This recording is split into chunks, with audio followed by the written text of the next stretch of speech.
Teaching is a dynamic role. Today, we not only impart knowledge, but we change lives on an everyday basis.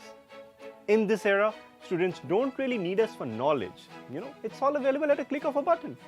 Our aim has shifted towards developing skills, thinking skills, problem-solving skills, critical thinking skills, and many other that are essential to thrive in the 21st century.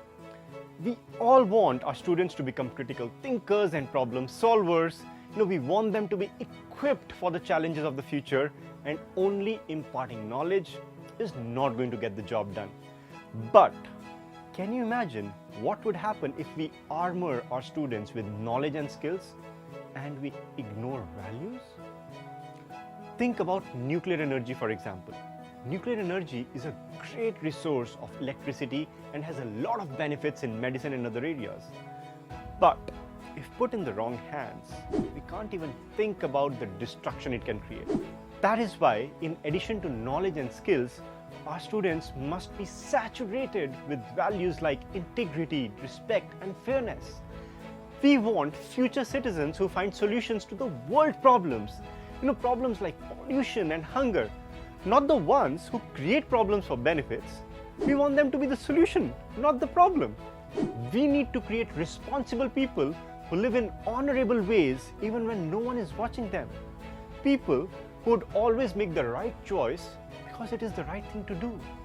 And what is better way to build these values than modeling them ourselves? We've all been raised in different ways. We come from different cultures and have different backgrounds.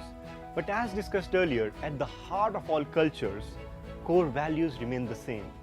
As teachers, we are role models and huge influencers on the lives of students and school community.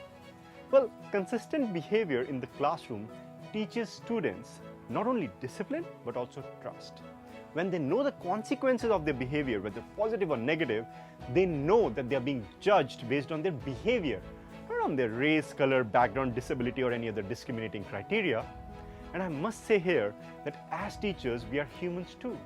So it is imperative that we are aware of our own biases and overcome them, but at the same time, we focus on the rules. At times, we might like certain students more than the others, but then it's all right to follow the rules even when we like somebody more.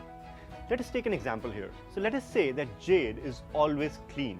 He's smart and respectful, so the teacher tends to praise him and give him more attention than others. But how does that make Henry feel? Henry always tries hard to get the teacher's attention, and affection is never up to her expectation. Well, unfortunately, Henry will feel isolated, angry, and unappreciated, so he will become more hostile and will likely be resistant to the teacher's requests in the future. And guess what? He will be labeled as disobedient.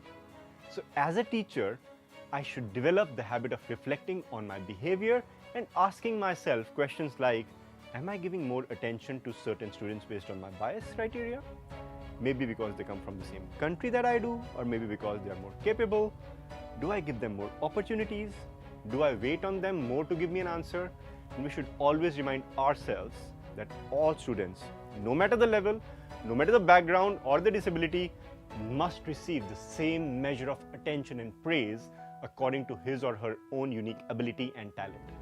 This promotes fairness at a class level.